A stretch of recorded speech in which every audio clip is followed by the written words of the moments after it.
دوستو لفظ ڈنکی سے شاید بہت سارے لوگ واقف نہ ہو۔ پنجاب کے علاقے گجرات، گجروالا، منڈی بہاؤالدین، سیالکوٹ اور اطرافی اضلاع کے لوگ اس لفظ اور اس کے مطلب کو بخوبی جانتے ہوں گے۔ بلوچستان، ایران اور ترکی کے راستے پیدل یا کانٹینر میں چھپ کر یونان یا ادرس کنٹری جانے کو ڈنکی کہا جاتا ہے۔ اس کی حقیقت سے کئی لوگ واقف ہیں جو یا تو جاتے نہیں، اگر جاتے ہیں تو آدھے راستے سے واپس آ جاتے ہیں، یا پھر بہت ہی زیادہ خوش قسمتی سے یونان یا کسی دوسرے ملک پہنچنے میں کامیاب ہو جاتے ہیں۔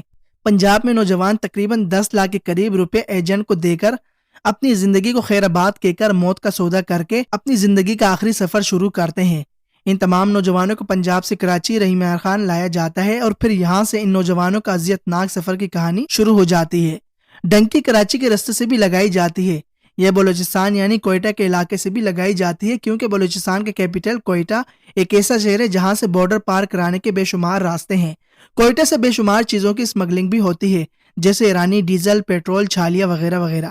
پھر اسی طریقے سے کچھ لوگ ایسے بھی ہیں جو کہ دبئی کے راستے سے بھی ڈنکی لگاتے ہیں، یعنی وہ پہلے بلوچستان سے ایران جاتے ہیں، ایران سے پھر دبئی پہنچتے ہیں اور پھر دبئی سے آگے لیبیا اور پھر آخر میں لیبیا کے بعد یونان اپنی منزل تک پہنچ جاتے ہیں۔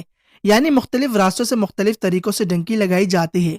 دوستو اگر اپنے پاکستان کے صوبے بلوچستان کی بات کروں تو داخل ہوتے ہی بند کنٹینر اور بند ٹرکوں میں سامان کے نیچے یا پھر بسوں کی سائیڈ والے خانوں میں ان نوجوانوں کو بند کر کے ایران بارڈر پر پہنچایا جاتا ہے۔ بارڈر پر ایجنٹ سے رابطے میں رہنے والے لوگ ان کی تلاشی لیتے ہیں اور کاغذات نام کی ایک بھی چیز ان کے پاس نہیں رہنے دیتے۔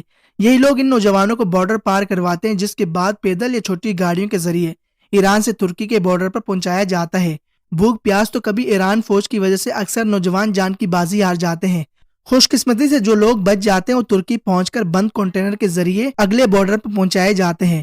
یہاں سے ایک اور اذیتناک ان نوجوانوں کی کہانی شروع ہو جاتی ہے۔ پھر بچے کچے ہوئے لوگوں کو ترکی کے راستے یعنی ازویر سے سمندر میں چھوٹی کشتیوں کے ذریعے آگے جانا ہوتا ہے۔ چھوٹی کشتیوں میں بڑی تعداد میں لوگوں کو سوار کیا جاتا ہے، جس کی وجہ سے اکثر کشتیاں ڈوب بھی جاتی ہے۔ اور بالکل ایسے ہی ایک واقعہ پچھلے سال پیش آیا تھا، جس کا ذکر آخر میں کریں گے۔ دوستو اس سمندر کی جگہ کو ایجین کے نام سے پکارا جاتا ہے۔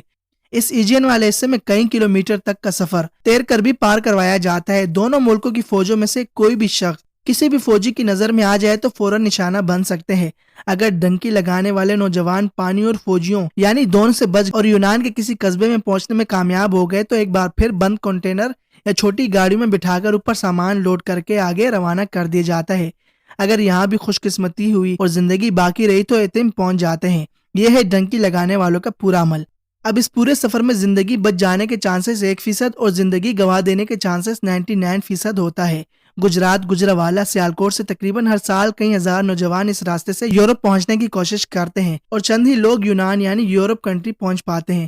اب آپ احباب سوچتے ہوں گے کہ اتنے بڑے پیمانے پر انسانی اسمگلنگ ہو رہی ہے تو ہمارے ادارے کیا کر رہے ہیں؟ ڈنکی لگوانے والے ایجنٹ لوگوں کو یورپ کے سہانے خواب دکھاتے اور 9 سے 10 لاکھ روپے لے کر نوجوانوں سے اذیت ناک سفر شروع کرواتے ہیں۔ اگر سانحہ تربت اور سانحہ گریس پیش نہ آتا تو یہ لوگ ایران، ترکی، یونان کے بارڈر پر فوجیوں کے ہاتھوں بھوک اور پیاس سے زندگی کی بازی ہار جاتے ہیں، جن کا نہ کوئی واقعی رپورٹ ہوتا ہے اور نہ ہی کسی قسم کی کوئی کارروائی ہوتی ہے۔ یعنی ڈنکی کا سفر اپنے آپ کو موت کے منہ میں دھکیلنے والی بات ہے۔ ایک ایسا کھیل جس میں آپ کے جیتنے کے چانسز 1% اور ہارنے کے چانسز 99% ہوتے ہیں، اور آپ کی باڈی واپس صحیح سلامت آنے کا کوئی سوچ بھی نہیں سکتا، کیونکہ نہ تو کوئی شناخت ہوتی ہے آپ کے پاس اور نہ ہی کوئی کاغذات ہوتے ہیں۔ اب بات کرتے ہیں سانحے کی، جو پچھلے سال پیش آیا تھا۔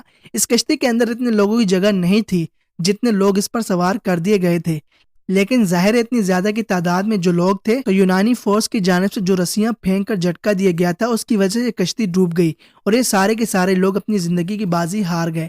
مگر چند ہی لوگوں کو اسی لیے بچایا گیا تھا کہ تاکہ ویڈیو بنا کر دنیا کو دکھائی جائے کہ دیکھیں ہم کتنے رحم دل ہیں کہ ہم نے ان نوجوانوں کو بچا لیا۔ دوستو یہ تھی ہماری آج کی ویڈیو۔ امید کرتا ہوں آج کی ہماری ویڈیو آپ کو ضرور پسند آئی ہوگی۔ پسند آنے کی صورت میں ویڈیو کو لائک کر کے شیئر کر دیں، حسب روایت چینل کو سبسکرائب کر کے بیل آئیکن کو پریس کر لیں تاکہ ہماری لیٹسٹ ویڈیو کا نوٹیفیکیشن آپ کو ہر وقت ملتا رہے۔ ملتے ہیں اگلے ایک انفارمیٹیو ویڈیوز میں، دیجیے میں اجازت، تب تک کے لیے اللہ حافظ۔